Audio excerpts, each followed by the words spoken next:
Okay, so guys, this is what we're going to make. I didn't post a picture of it because I only made it this morning.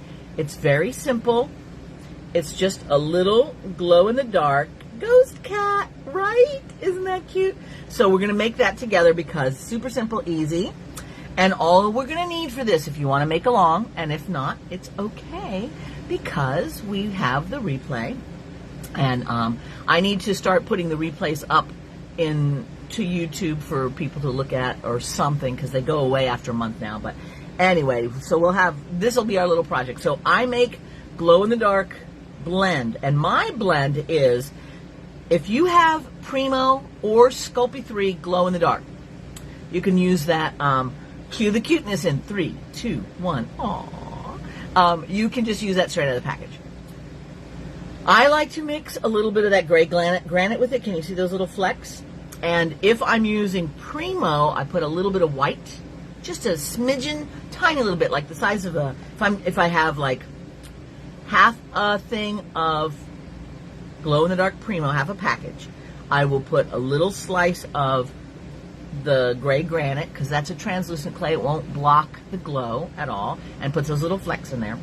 And then I will use a little bit of white, kind of like the size of a very small pea, like one of the tiny little green peas, and mix that all together.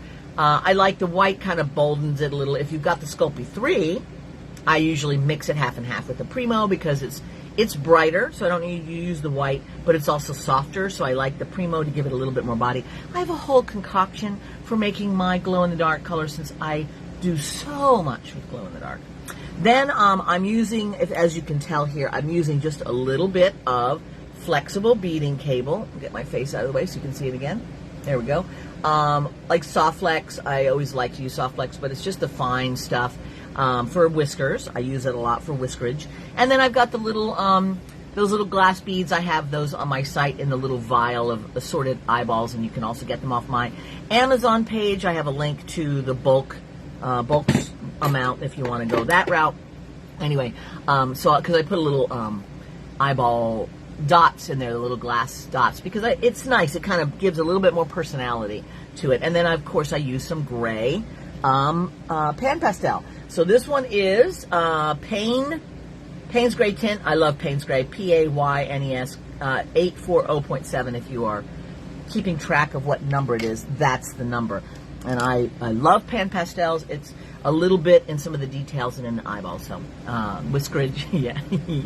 Lynn says, is the ghost kitty gonna chase the ghost mice that we made? Yes, in fact, I accidentally have a ghost mouse here from that demo for some reason, but this was a little ghost mouse. So if you took this spooky Summerween class and you learned how to make these little ghost mice, then you are set, man. We had a whole thing that went with that, but it would also work well with the cat. Hi, Lisa. Okay, so I'm gonna flip this around and let's make it, shall we? Okay, guys, hold on to your hats. In fact, let me get my lights all squared away so we can see. And let's put that there as a place to focus. Are you ready? Here we go. Woohoo! All right, let's micro adjust this thing. Make sure I am straight, mostly straight. How's that? Looking all right? Cool. All right, so I'm going to lay little ghost kitty down over here just so that we can kind of, we can't see him over there. Let's see if we can move him over here. There we go. See him a little bit there while we make a new one. How's that sound? Okay, Soft Flex question. Do you use the heavy, medium, or fine diameter wire? For the whiskers, I use fine. They make it very bouncy and very, I don't know, they're the right proportion for most everything that I do and the size that I do it, so this is the little fine stuff. I also use the medium a lot, and I have done the whiskers out of the medium as well, but the fine and the medium work fabulously. And it goes really great because you can just pop it in. It's got a plastic coating, which means that putting it into the clay as it goes in the oven, that plastic coating is going to soften a little bit and grab on to the clay. I mean, it doesn't melt or anything like that. It's a high heat kind of plastic, but it works great and perfect for doing that. All right, Cindy says, loving the epoxy sculpt. Been making some cool stuff with it. Oh, that is awesome. I love that too. And I've got an epoxy sculpt project almost finished up for the Creative Circle, the new project for the Creative Circle. I'm a little bit behind. Usually I've got it almost done and uploaded and everything because today is our changeover day. But it'll be there by the very end of the day anyway. But we're using epoxy sculpt with that. So that'll be fun for you guys that are members there. Okay, so I'm going to do the ghost cat. So I'm starting off with a ball, and you can make them any size that you want. So I'm turning it into a log like this. And then on the bottom, what I'm going to do is I'm just going to start pushing it on the bottom. I like to kind of flare out the bottom so that it stands up well. So I've got a little like bell bottom thing going on, right? And I'm going to pull a little bit more to make a little tail. So you see what I'm doing is I've got enough there so that I can just sort of pull and get a little tail coming out. Doesn't have to be very big, just a little tail like this, okay?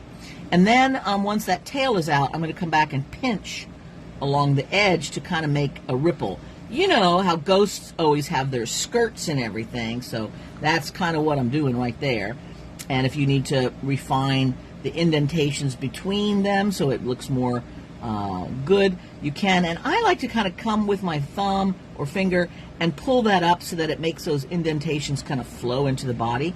But that's not a big deal. And then I'm going to kind of curve it like this, right? And then curve it back. So I've got like a little S, you know, like cats do sometimes. And then up here, so far we're good, right? I'm going to kind of flatten this just a little bit so that I can easily, let me make that smooth over there.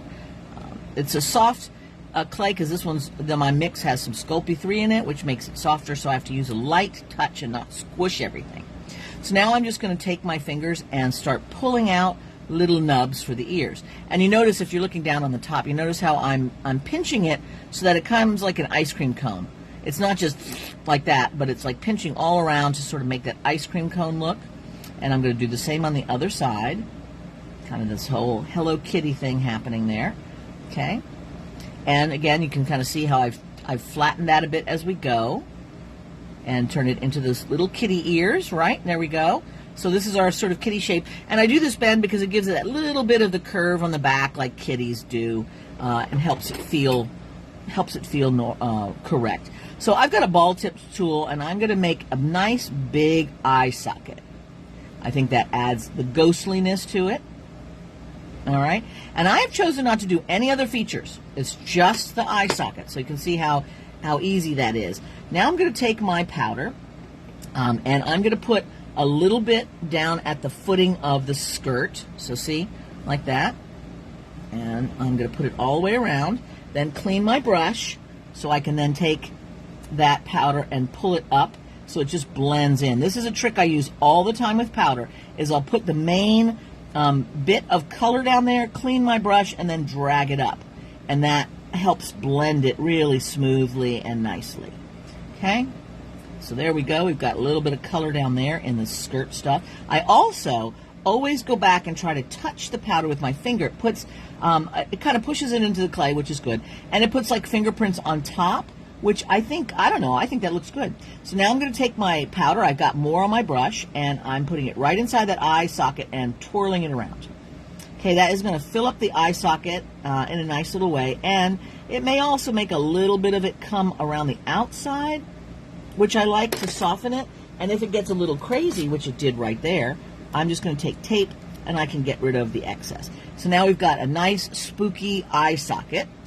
All right, so those little eyeballs I was telling you about, that could have been a mongoose for a while, right? If you have a ghostly mongoose, I don't see any problem with that. So I've got these little eyes. Look at how tiny they are. And they have a little wire. It's not as like an iron, you know, little piece of iron. So I trim those, and then I don't need to bend them or anything like that. And I'm going to put those right in, or try to anyway. Come back here, little guy. I'm going to put those right in, and I'm putting them, can you see how I'm putting it like on the edge there? Because it's a round ball, so it's going to look good no matter how I put it in. And I'm using the back end of my crystal katana to kind of set that down in there. It's got like an end that has like almost like a little straw back there, so it kind of goes around the bead nicely and helps me push that in. And Made a little oopsie there with the edge of the tweezer. Whoops. Fix that up.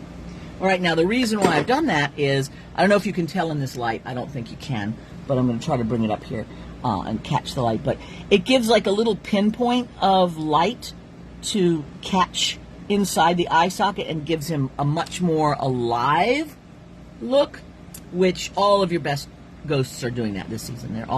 They've all got the alive thing happening. All right, so now let's get some of these little flicks that I did. So I just cut these, and I'm going to take them and hold it down towards the end.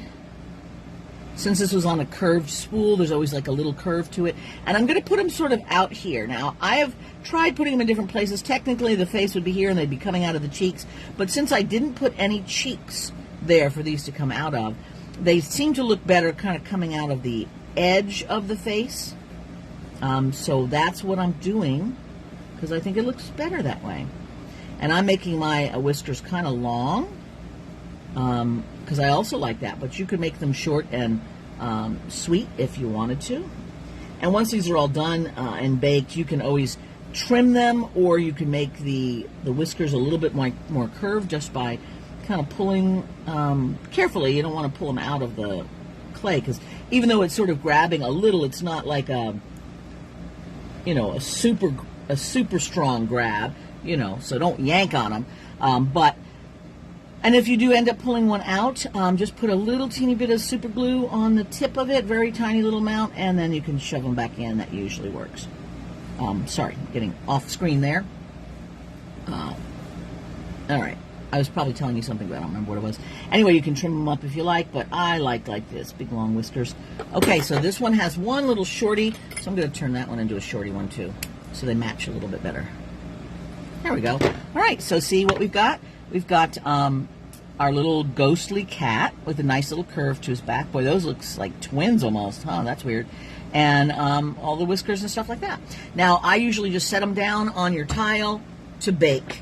And if you do not, if you're new to polymer and you do not know like fully like, oh, baking, how, I have a little YouTube video on how to bake your polymer clay. So you can just go bop over to my YouTube. In fact, let me give you the link to my YouTube because, let me see if this is it. Nope, that's not that. Let me get mine.